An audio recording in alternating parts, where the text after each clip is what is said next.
Hi, I'm Diana. My daughter's 16th birthday was supposed to be magical, a day she'd remember forever. And it was, but not for the reasons I'd hoped.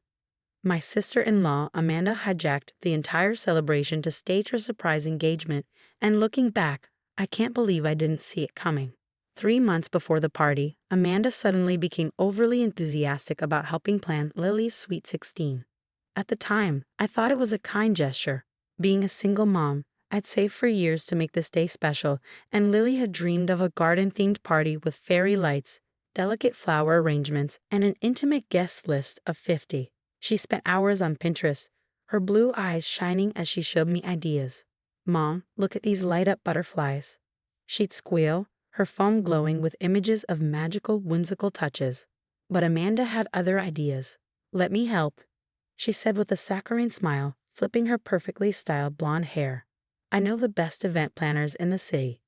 At first, I was hesitant, but when Amanda insisted and my brother Mark offered to help with costs, I reluctantly agreed. That was my first mistake. Slowly but surely, Lily's simple, personal celebration morphed into an over-the-top extravaganza. The guest list ballooned to over 200 people.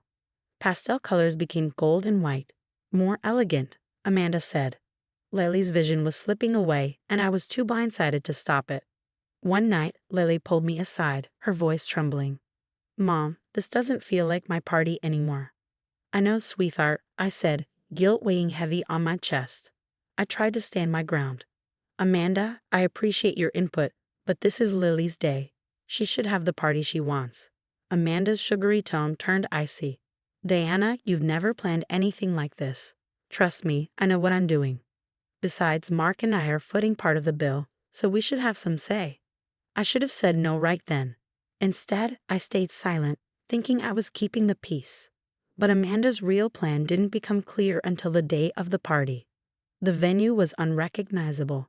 Instead of a charming garden with fairy lights, there were champagne fountains, a massive dance floor, and white roses everywhere. Lily's sweet, simple birthday cake had been replaced with a towering 5-tier monstrosity covered in gold leaf. "Mom," Lily whispered, clutching my hand. "This isn't my party." Before I could respond, Amanda swept in, wearing a flowing white dress, more suited for a bride than a guest. She beamed as if she were the star of the show. "Everything is perfect," she declared. I assumed she meant Lily's big moment. I was wrong. Halfway through the party, Amanda clinked her glass, silencing the music. "Everyone, if I could have your attention," she announced, stepping into the spotlight meant for Lily's first dance with her dad. My stomach sank. "I have a special announcement," Amanda gushed, pulling Mark to her side. Mark proposed, and I said yes. She held up her hand, the oversized diamond glittering under the lights. The crowd erupted in cheers as photographers, whom I hadn't hired, materialized out of nowhere. It wasn't a party for my daughter. It was Amanda's engagement photo shoot. I scanned the room, but Lily was gone. I found her outside, sitting on a bench surrounded by the roses she dreamed of as her backdrop. Her shoulders shook with silent sobs. "She ruined everything," Lily choked out, her makeup streaked with tears. I wrapped my arms around her, fury boiling in my chest.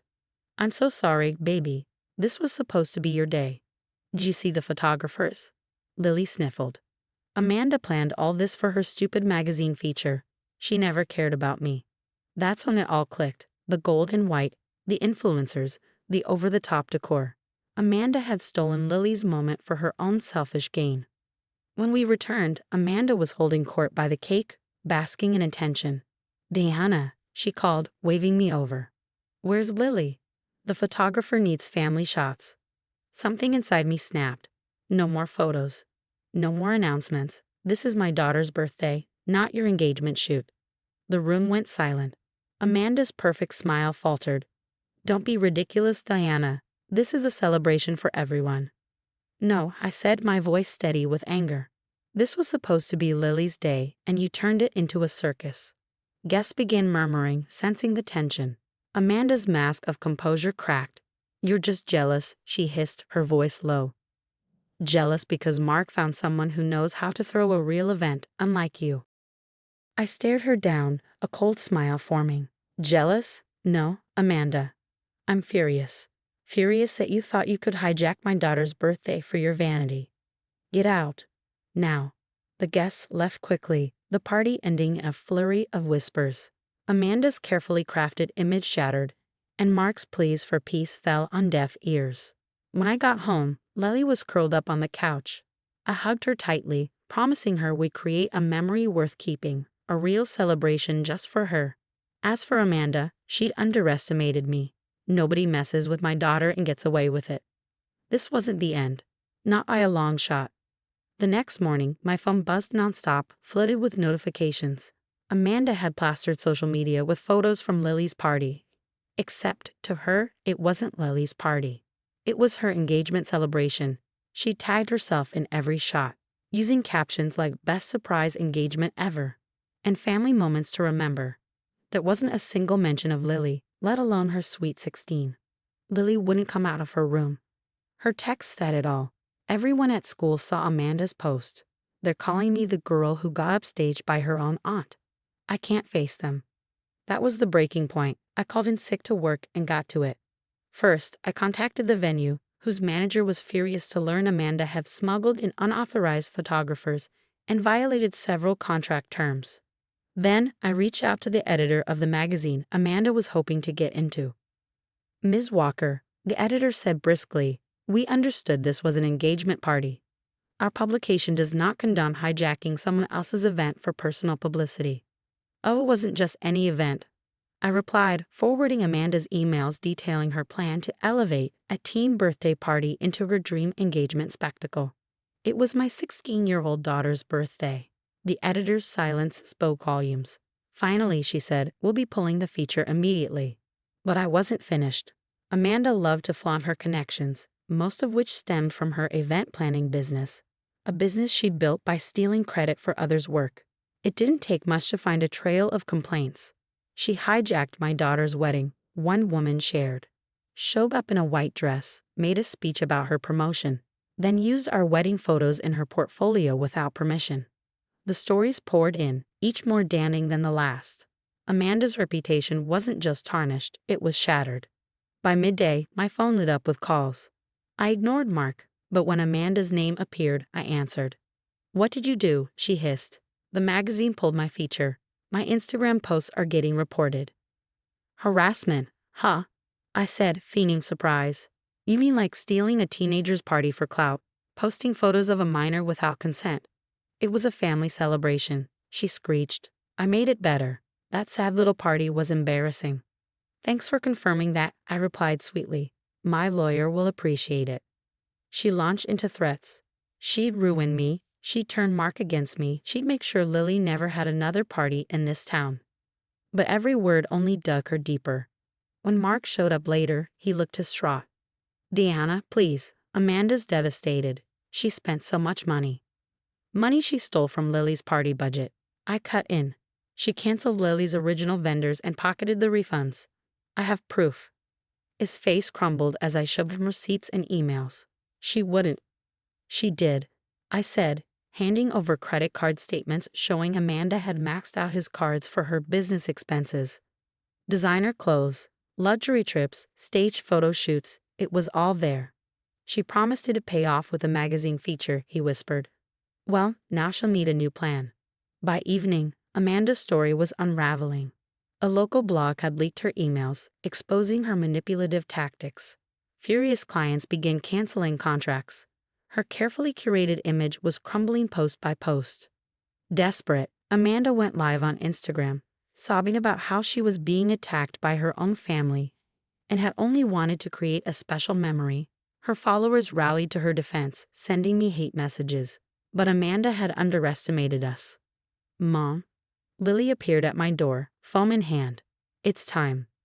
She'd been quietly documenting everything, every cruel remark, every forced change, every stolen moment.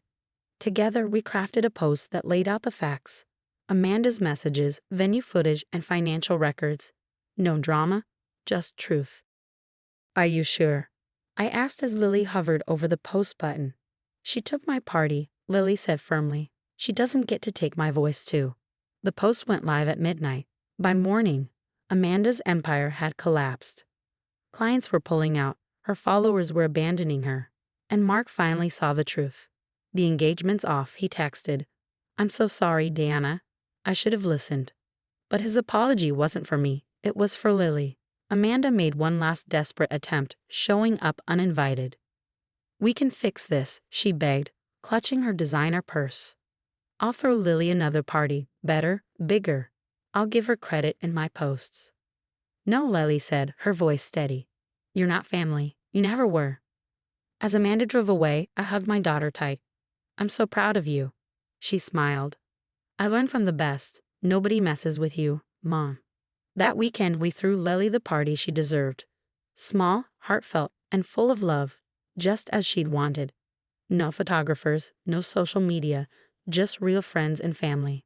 And as I watched Lily laugh under the twinkling fairy lights, I knew we'd won something Amanda would never understand. The kind of happiness you can't fake for the cameras. Karma might not be finished with Amanda, but as far as we were concerned, we'd already had the last laugh. The aftermath of Amanda's exposure spread like wildfire through our community, leaving her once dominant reputation in tatters. The local event planning circuit buzzed with whispers of her deception. But Amanda wasn't one to back down easily, she simply shifted her tactics. One morning, my lawyer called with surprising news. Diana, Amanda's filed a lawsuit against you. She's claiming defamation and business interference, seeking damages for lost contracts and emotional distress. I couldn't help but laugh. Let her, we've documented everything. But Amanda wasn't done. She landed a new job at Lily's school as the event coordinator. I only found out when Lily came home in tears.